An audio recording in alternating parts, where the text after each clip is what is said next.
Saya sering mengatakan misalnya infak, sedekah itu kan adalah investasi akhirat kita kan gitu. Ya, yang kelak nanti akan menerangi alam kubur kita gitu.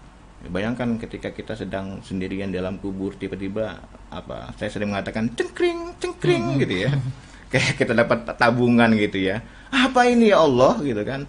Itu karpet masjid yang engkau sumbang masih dipakai oleh orang lain gitu. Cengkring cengkring, apa itu ya Allah? Itu misalnya kipas angin di masjid yang engkau sumbangkan masih berputar gitu. Jadi gini, untuk kita umat Nabi Muhammad ini kan umat yang paling pendek usianya masalahnya. Iya. Nabi Ibrahim umatnya mungkin ratusan tahun mereka. Nabi Musa apalagi kan? Nabi Nuh apalagi kan? Itu umatnya ratusan tahun mereka. Jadi waktu untuk ibadah itu banyak. Umat Nabi Muhammad berapa umurnya? Baina sittin wa sab'in kata Nabi. Usia umat itu antara 60 sampai 70 tahun dan jarang yang melewati sampai di atas itu. Jarang, bukan tidak ada. Jadi kalau kita misalnya ada orang umur 60 tahun ya, kita hitung aja, dipotong usia baligh 15 tahun umumnya kan, sisa 45 tahun. Dipotong tidur itu sepertiga dari hidup. Jadi kalau kita umur 60 tahun, 20 tahunnya untuk tidur. Iya. Ya, sisa hanya 25 tahun. Iya kan?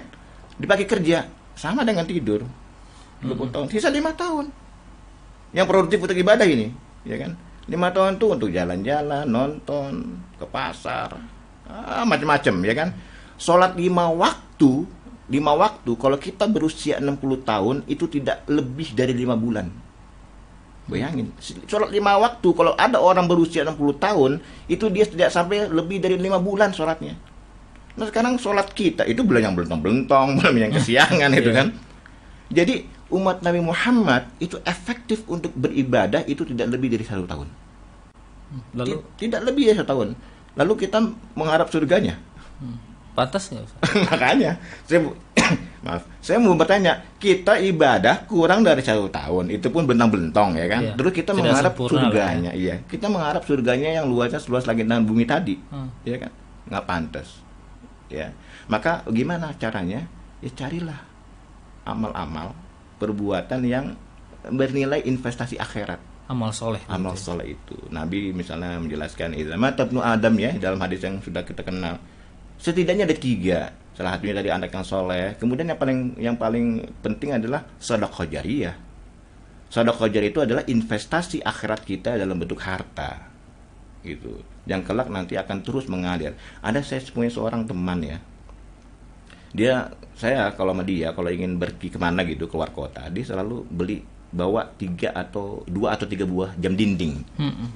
Jadi kalau kita misalnya sholat di tempat mampir gitu, jalanan di masjid, dia izin kepada DKM-nya, Pak saya izin mau nempel jam dinding di masjid itu. Tempel sama dia gitu kan. Pergi lagi kita mampir ke masjid B, izin lagi Pak saya mau nempel jam dinding, izin gitu, ditempel lagi. Saya tanya untuk apa itu? Ya saya tahu itu untuk sedekah gitu kan. Tapi apa katanya? Dia berkata, selama jam dinding itu berputar, maka pahalanya insya Allah akan terus mengalir padaku walaupun aku sudah wafat. Gitu. Jadi menurut saya ini pikiran cerdas gitu ya. Dengan berapa sih jam dinding? 50.000 mungkin, paling mahal 100.000 lah. Tapi selama jam dinding itu berputar, pahalanya akan terus mengalir pada dia walaupun dia sudah wafat. Maksud saya, kita umat Nabi Muhammad nih yang umurnya pendek, yang usia terbatas, harus berorientasi seperti itu gitu loh. Kita bisa melakukan itu. Bisa sebenarnya, nggak harus tidak harus amal jariyah atau sedekah jariyah itu bikin sekolah, bangun masjid, nggak harus. Yang ringan-ringan saja. Atau minimal kita berinvestasi ikut dalam proyek amal jariyah. Ya. Ada orang bangun masjid, langsung nanya panitianya, itu karpetnya siapa yang nyumbang ya? Saya minta dong 10 meter aja. Selama karpet ini dipakai oleh orang sujud, maka pahalanya akan terus mengalir.